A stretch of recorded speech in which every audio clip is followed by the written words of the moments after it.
Hey guys, Mad Science here, and today I'm not here with a subreddit video, I'm not here with a try not to laugh, I'm not even here with, well, technically not a podcast episode because I'm not talking about anime versus reality.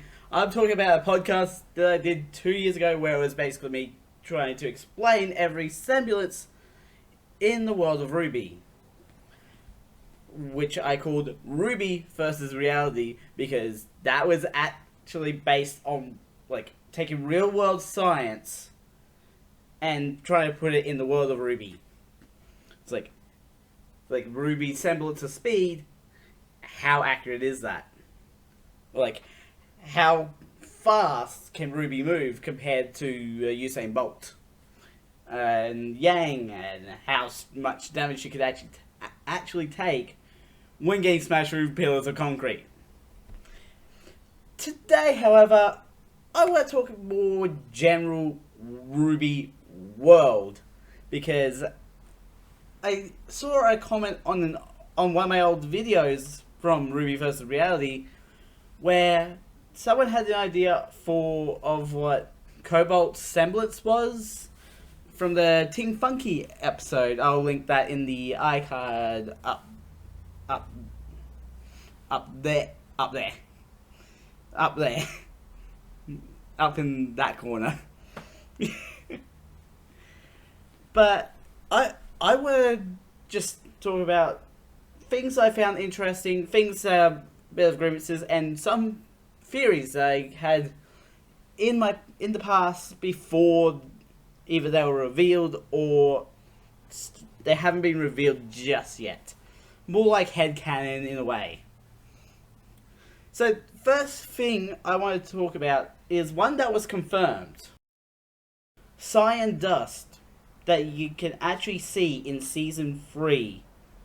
Season 6 ends up confirming the whole cyan dust equals light dust theory that I made before Season 6 came out. I came into the show pretty late. It was like already at like Season 4 or 5 when I came in. It was like I came in right before Season 6. So I wanted to get some stuff out because I used an app called Amino to make theories, and one of them was on cyan dust, and I looked at the barrier when Coco accidentally shoots the barrier, and it's not blue, but it's not white. It's like that middle ground of cyan. And based on that, and the fact that it actually blocks the shots, like literally if it wasn't there, some random students would have been shot by Coco's bullets. And I drew the conclusion that cyan dust has to be light dust, which is used for shields. Sort of similar to Weiss's glyphs, but it's different because it's cyan. Like, it doesn't really make sense to be that because Weiss uses white dust to make platforms that you can stand on that doesn't have any effect. Unlike her red dust, the black dust, the gold dust. Man, gold dust is probably the weirdest one because it's time dilation. Volume 6 actually confirmed that theory after I came up with it. It was a very simple theory at the time, and it was just like I was just going off context. The next theory I had, let me just pull up my phone here. The next theory the next theory I did was on RWBY semblance. I didn't really pay attention to everything. I didn't watch the interviews with the RWBY cast. I didn't watch the Rooster Teeth stuff. I mostly read about that stuff afterwards, and I didn't know that it actually was already a confirmed thing that RWBY semblance was not speed. It was pedal bursts. Speed is just like a side factor. I factored in a line from Harriet in Season 7. I've got the quote right here. I've seen other speed semblances before, but that was different. The show doesn't really show it that well. Like, unless you really like focus on the fact that yes, every time has been pedals since the beginning. Yeah, I might have messed up on that one. I might have been a bit late to the train of the whole RWBY semblance not being speed, but it's actually pedal burst. My bad on that one. I did a theory about Crow, the character Crow, and the character Clover, and the semblance of good luck and bad luck, and how does it actually affect the characters. Big spoilers for the end of season 7 right now. Clover does end up dying by Tyrion stabbing him in the back with Crow's weapon. It's a pretty gruesome death for such a character. But like in that moment, I was just thinking, like, what if those semblances are not accurate, or was it just a situation of did Crow's semblance factor in more than Clover's? Like, was Crow's just stronger? Because like you had the joke of like Crow's semblance is bad luck, and there was the whole cave incident that happens early in season 7, and then Clover's like, well, lucky for you, my semblance is good luck.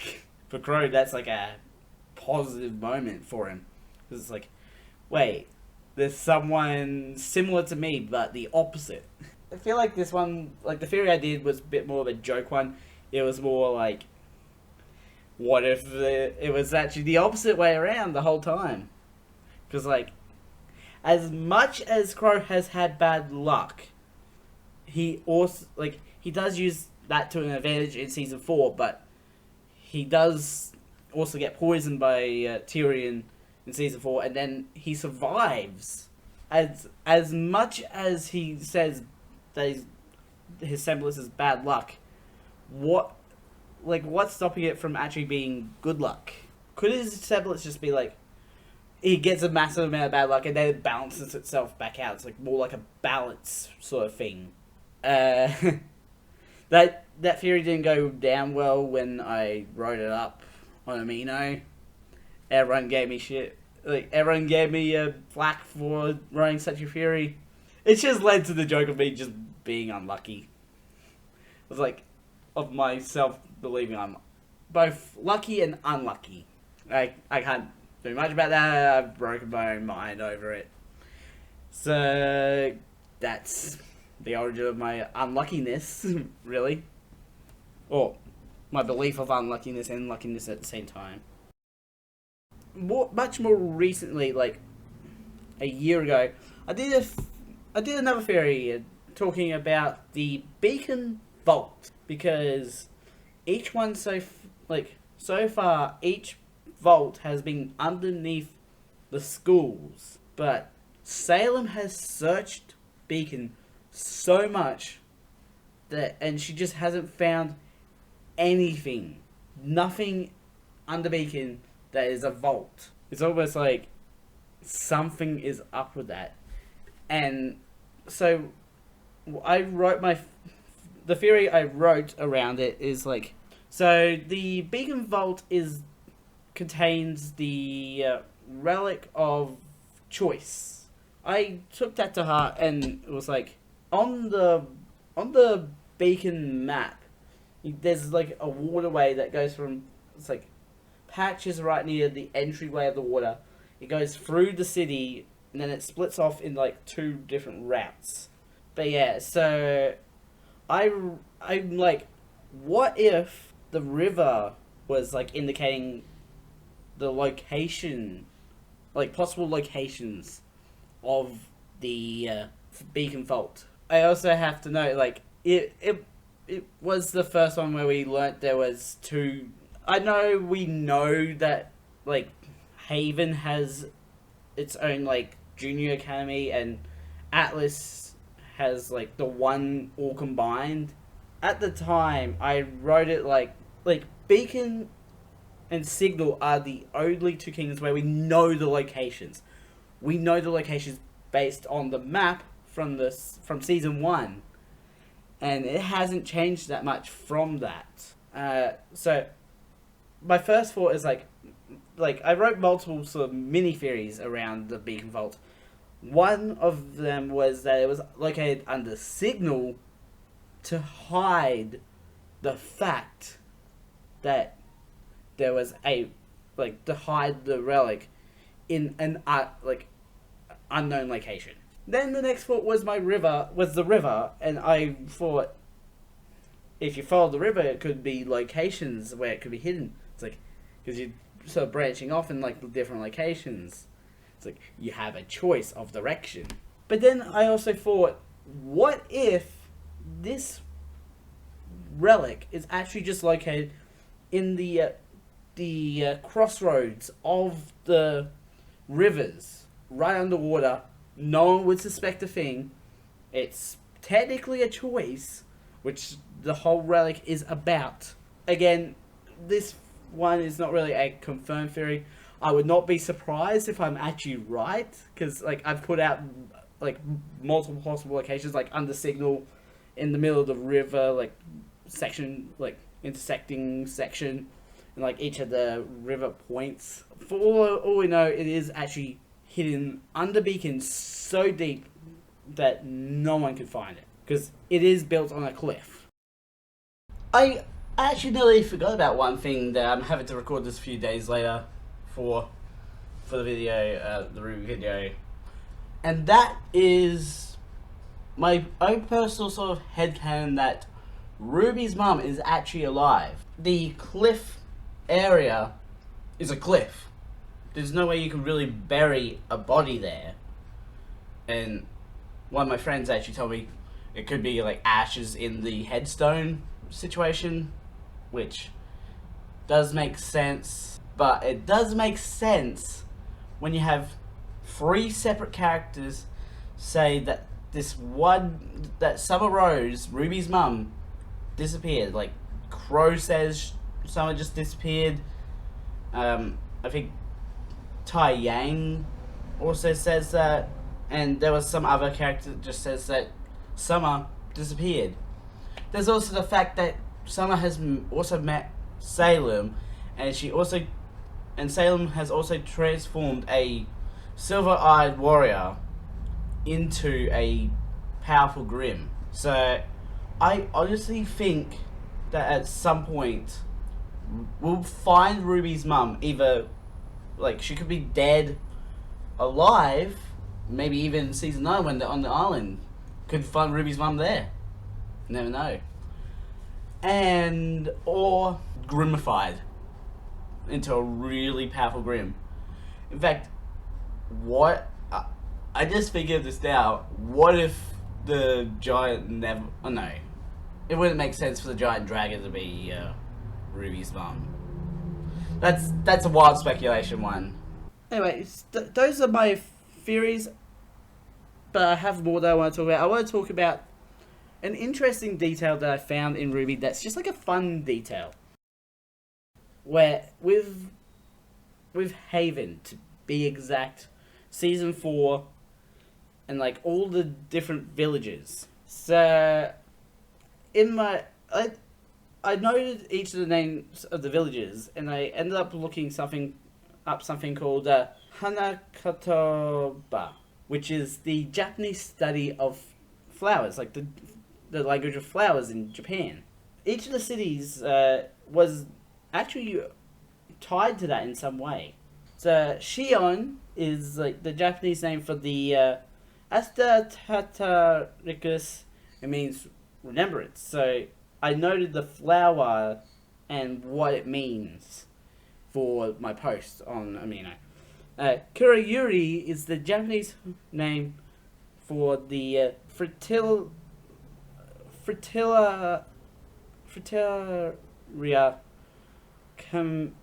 I cannot say it.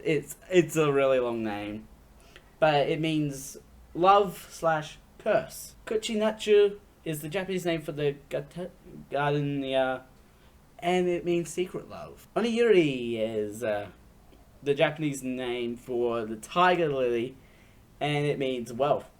And I want to know, if you've watched RWBY and you know Oniyuri, it's actually very ironic because in the show the town is destroyed. Lastly, and the last city that was in the show in Haven before they reached Haven. Oh yeah, Anima before they reached Haven. Higambana, which is the Japanese name for the red spider lily, and it means never to meet again, or lost memory, or abandonment. It's interesting though, like some of the episodes actually were sort of named Remembrance, and one was actually called Kurayuri, which ties into a love curse thing. That's just like a fun detail that I noticed in looking into the city names and all that. Now, I just got one more thing that I sort of have to talk about, and it is a big gripe. Season 4 and 5. The timeline.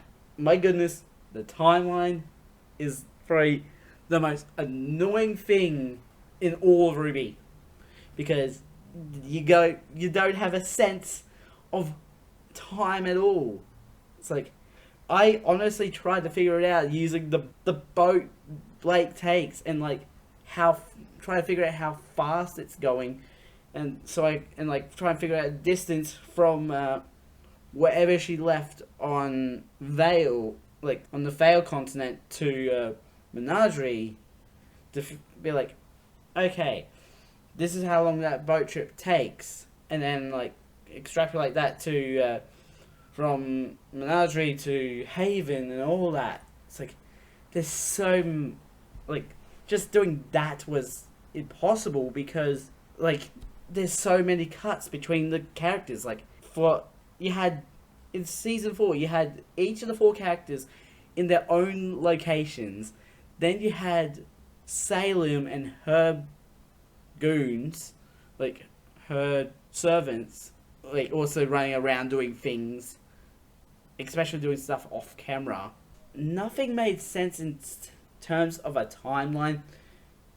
It's like you have like this. You have points that make sense when Yang Weiss going to Yang's bike, go through the pool and show up at Haven in the house. Like they get to the house and it's just like, what? Okay, so that's a definitive point in the timeline. But you still have Blake over here that's like, you can't solve the timeline for that because she's showing up in season 5 right during the Battle of Haven. The boat going all the way up with all the trained Menagerie people. Because like, I think they even said like, we have 2 weeks before the attack on Haven. Which is like, no, you can't train like a whole island, like most of the island's population in battle tactics, and then have them all go to Haven, climb up like a mountainside, and show up just as like the battle's getting like really intense. There is no feasible timeline you can make. I know this episode's a bit shorter, but those are my gripes with the recent stuff. Not to mention, probably season 7 does require a mention here with the dust, like the giant using the stadium from season 3 as a giant beacon to connect the other cities together. That makes sense, but then there's the problem with the dust, and it's like, wait, how much dust does it actually take to put it up in the sky, keep it up there indefinitely, and all that? Because there's a limit to how far away dust works from remnants. That is another gripe that I have, because like it's actual physics that I can work with. Anyways, this is just a special episode of RWBY vs Reality. Really, not even like that long of an episode. Links will be in the description to my main channel and the second channel for you guys to go check out. Don't forget to subscribe and hit the notification bell so your next video comes out. A ding, ding on the Mad Scientist. Mad Scientist out. Can't wait for season 9 to come out. And also there's the new game.